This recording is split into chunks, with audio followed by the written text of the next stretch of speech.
So now we're going to talk about printing multiple labels. And in a case where you are installing, let's say, network infrastructure, you may want a cable wrap on either end of the cable. So let's run through that process.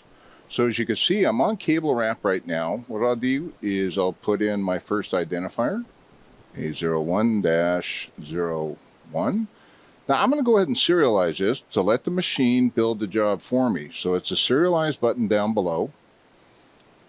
Make sure your cursor, when you select, is on the left of whatever you're going to select. So here I'm going to select the 0. I will right arrow over to the 1 and select that. It's going to ask me how many cables I'm wrapping. Let's just keep it simple. Let's just do 10. Hit the OK button.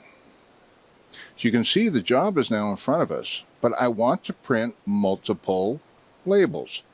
So it's important to tap the Shift button while you press the print options. As you can see, copies come up. Now, I only want 2 copies, and it's important to run down to this option.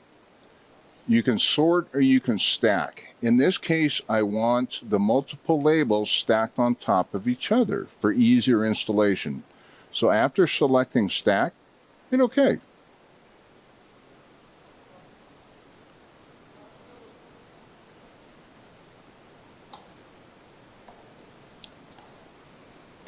And as you can see,